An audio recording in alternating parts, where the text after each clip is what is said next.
Well, welcome to my kitchen. Today we're going to be making sourdough bread. So right after the intro, we'll be right back to give you the recipe and all the info and how it's done. I know that it can be there someday. You've been waiting for. I know this life can be that one life you've been dreaming of. Today could be the someday. Today could be the one day. Today could be the someday you've been dreaming of. Today could be the someday. Today could be the one day. Today could be the someday you've been dreaming of. Oh, oh, oh, oh, oh, oh, oh. Today could be the day. Oh, oh, oh,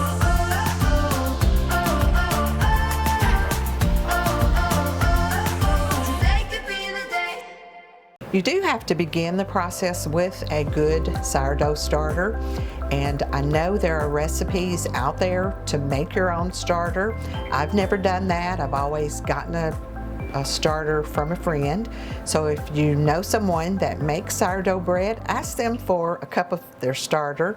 They would be happy to give it to you, I'm sure. But if you don't know anyone, you can Google to find a good starter recipe. Over 3 years ago, when Ricky and I decided that when we retired, we were going to sell out and get us a fifth wheel and a truck and hit the road full time, we made the option to buy used fifth wheel first. We had a Raptor toy hauler, and one of the things that I disliked about the Raptor was the small kitchen.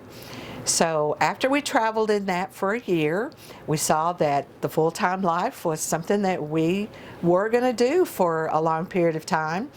One of my requests in ordering a new fifth wheel was to get a large kitchen because I love to cook. So as many of you know, if you've been following along on our journey, we do have the DRV JX450 full house, and I have a big kitchen. So I have a full-size range, I have the convection microwave, even have a dishwasher in the bottom here, and I love the large work area that I have with the farm sink. So today, like I said, we're going to give you a recipe. Several years ago, I did make the sourdough bread for quite a while, and sourdough bread is something that you want to keep going because you have to feed the starter, you use a cup of the starter to make your bread, and then you put it in the refrigerator for several days, and then you repeat the process over. So today, right now, we're going to be feeding the starter. So I have my jar of starter that I've had in the refrigerator. It's been sitting in the refrigerator for 5 days. So the first thing I do when I get it out of the refrigerator is stir it up good before I add my ingredients to feed the starter. So the ingredients for feeding the starter, I'm going to mix in this measuring cup. And to begin with, I'm going to use a cup of flour. So I get my cup of flour, and this is a bread flour, so you have to make sure that you do use a good bread flour. So I use a cup of bread flour, and then I'm going to use 3/4 cup of sugar.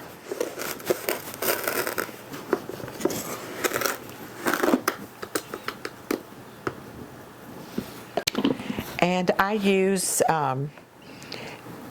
potato flakes.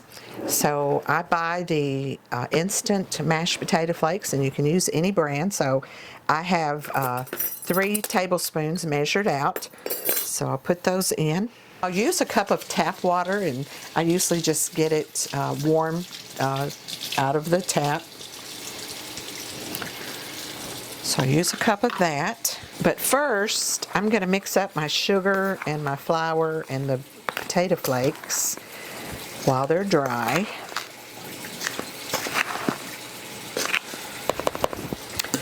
And one thing that I'll note while that water is getting warm, I do store the starter in a glass jar, and also when you're mixing, use a wooden spoon. So my water is just warm to the touch, so I will add the cup of warm water in my dry mixture.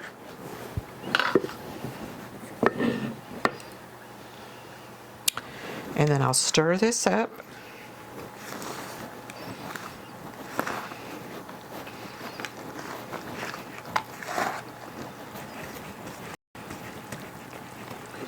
Just stir that up good.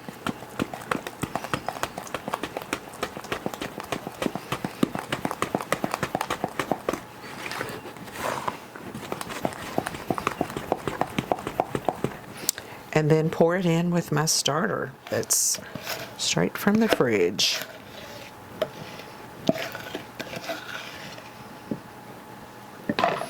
And then I'll stir that up good.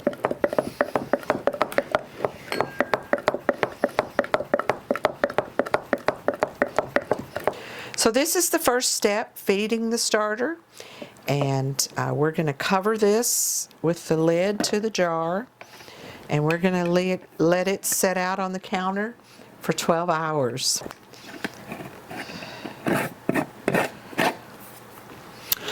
So making the sourdough bread is actually about a 3-step process. So right now we've fed the starter. We'll come back in 12 hours and we'll mix up our bread dough.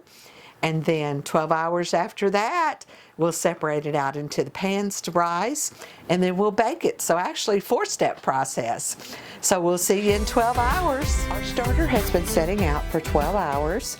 And one tip is I store this in a glass container.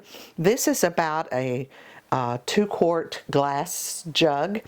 So once I use the 2 cups out of this to make the bread today, then I'll put the rest in the refrigerator for 5 to 7 days, and then I'll start the process all over again.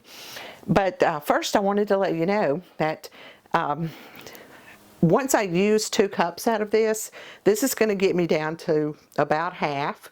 So that's what you want to keep it at, is about half when you store it.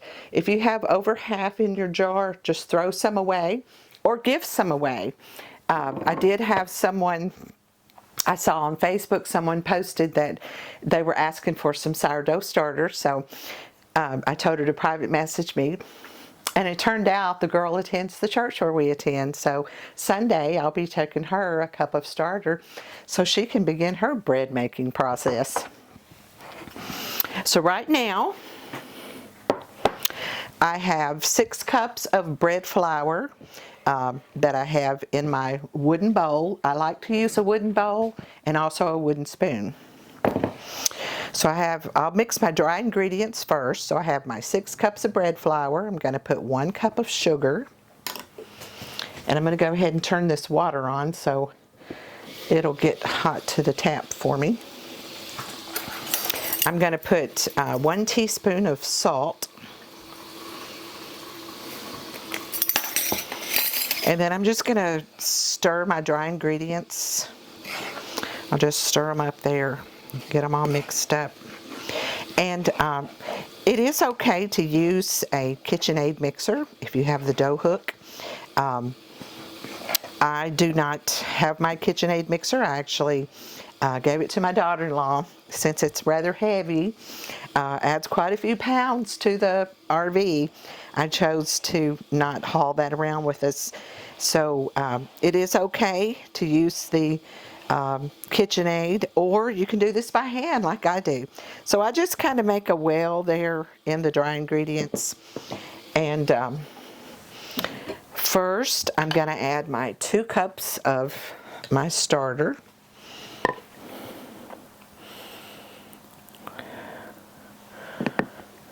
And just dump that in there.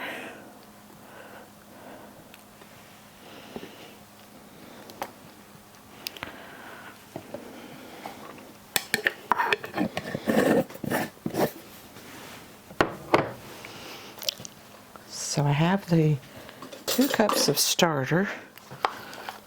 And it's a little sticky, so you want to get it all out of there.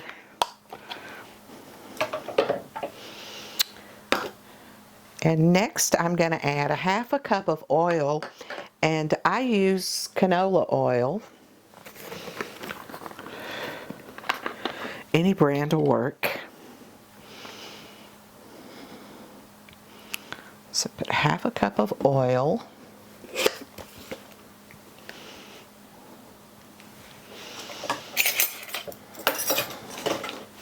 And then generally I just kind of mix my oil with my sourdough and just slowly, gradually let the flour blend in. Just a little to get that oil kind of mixed up. Almost like a dough hook would do on a KitchenAid, just kind of slowly blend it in. And next I'm going to add my 2 cups of warm tap water.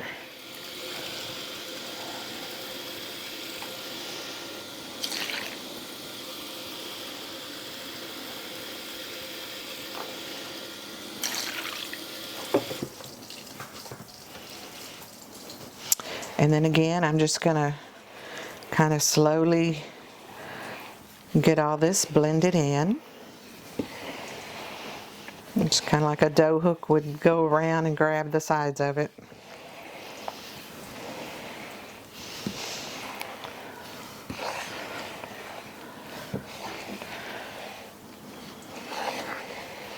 Today we're going to be putting this in bread pans, but I have used this sourdough to make cinnamon rolls, and I've made some really killer cinnamon rolls. But today we're just going to make the bread. And just keep stirring it, just like I would imagine a dough hook doing. And once I get it kind of stirred pretty good, then I'm going to start working it with my hands and kneading it. So I'm going to get a little flour on my hands to get this all off of my spoon.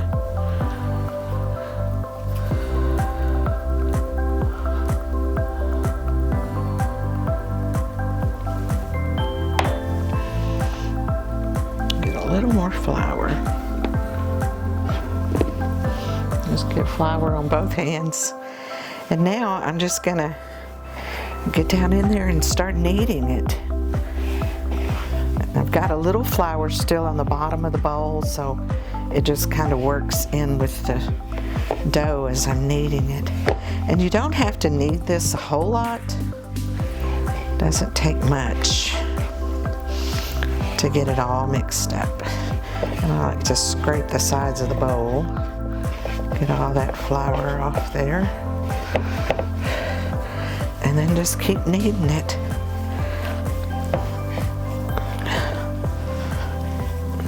Hands get sticky, just get a little more flour.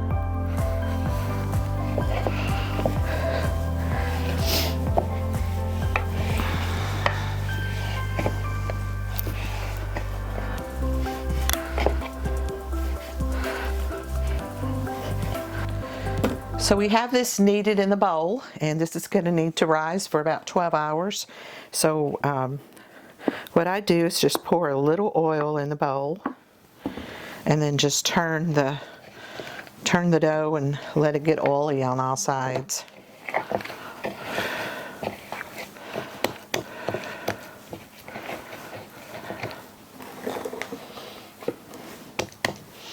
There you can see we have our dough in the bowl, and we're ready to cover it.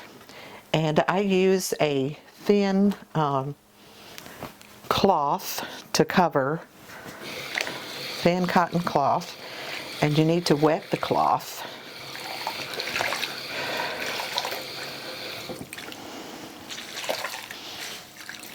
So I wet the cloth, and then I'm just going to drape it over the bowl. So I cover this with the wet cloth, and I'm going to stick it in the oven course, the oven is not on. I have the oven light on, and the oven light will give it just enough heat that it will rise quicker. So we'll be back later and show you our dough, and we'll get it separated into our pans. We're going to store our starter in the refrigerator for, like I said, up to 5 to 7 days, and then we'll start the process over again.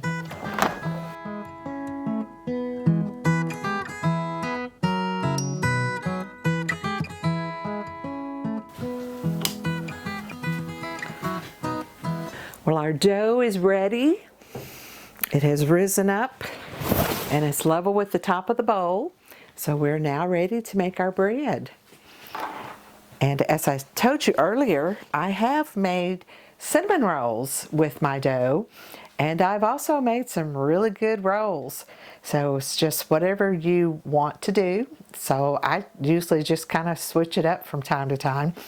But today we're going to be making the bread, so I'll use just a regular size bread pan, and we'll use 3 of them. The first thing that we want to do is spray our pans. So I just use Pam, or you can use olive oil spray if you like. So I just spray a thin coat of that on the pans because you don't want your bread to stick.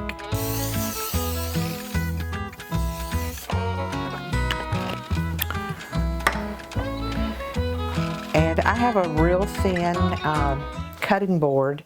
It's actually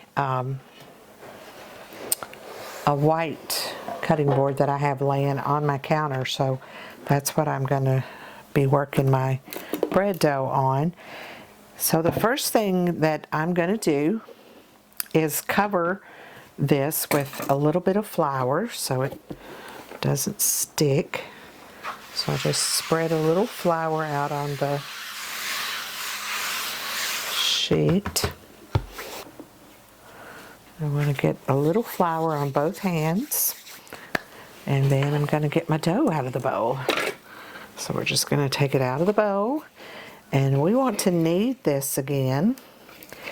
I just want to, you don't have to knead very much, just punch it down and get it ready to cut into your sizes for the bread pans. If you want more of an artesian style sourdough bread, there is a stretching of the dough process you can include in between rises.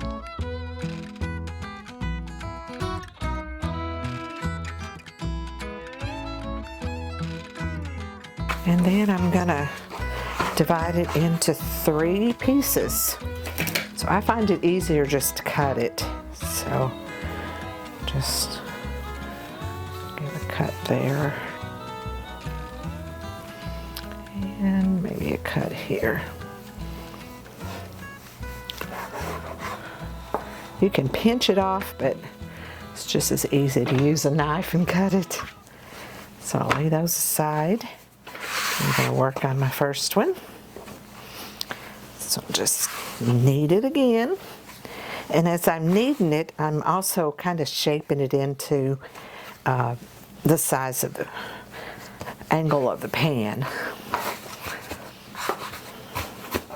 So that one's ready. And the pan she goes. And I need a little more flour, so let's put a little more flour out on the board. And we're going to punch this one down.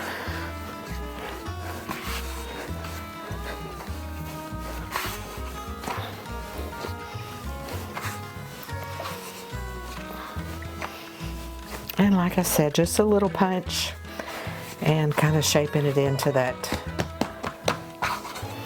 shape of the pan as you go.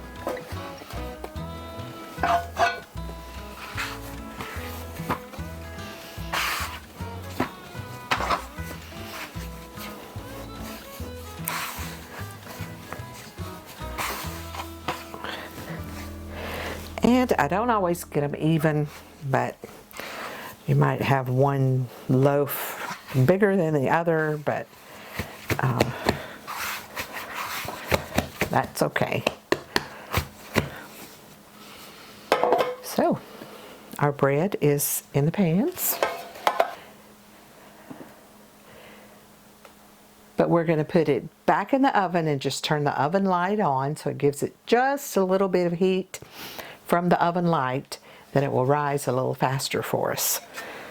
If you're not needing the bread to rise fast, you can leave it out on the counter, but be sure and cover it with a thin cloth.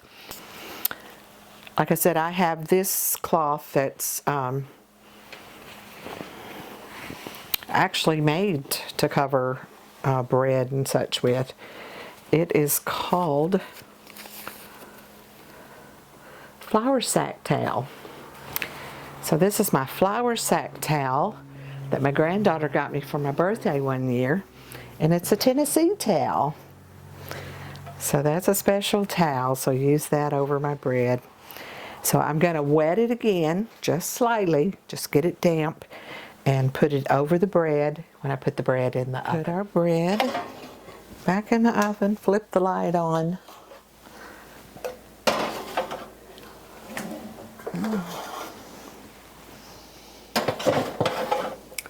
And then cover with our damp towel.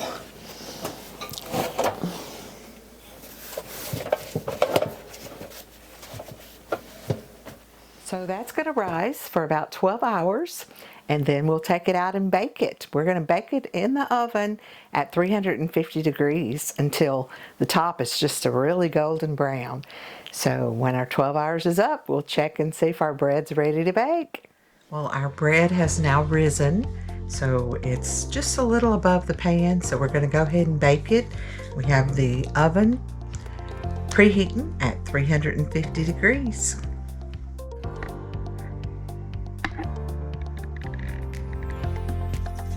First, we're going to spray the tops of the bread with just a little Pam cooking oil.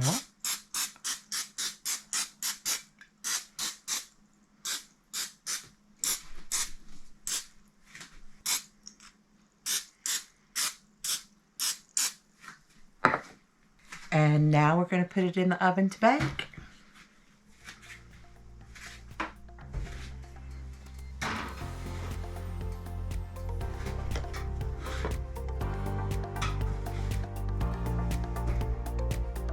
Well, I think the bread is done, y'all. Let's take a look.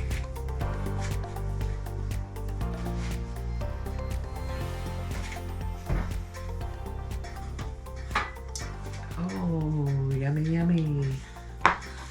Nice and golden brown. There you go. 2 perfect loaves of bread. We're going to get the third one in the oven.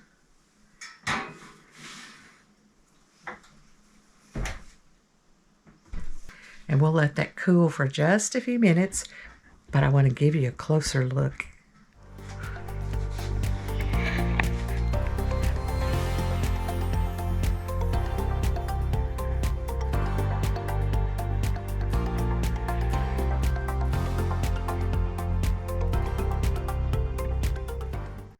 I really wish you could smell it over the video. I'm sorry, but it really smells good. So right now we're going to take this loaf out of the pan. I'm going to show you how nice and brown it is on the bottom.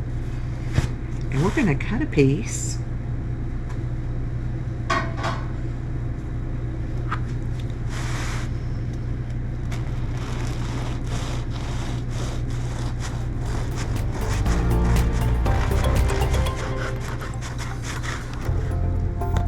Perfect. No big air pockets.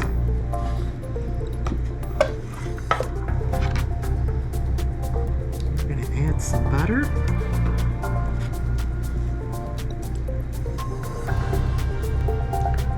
And try it. Oh.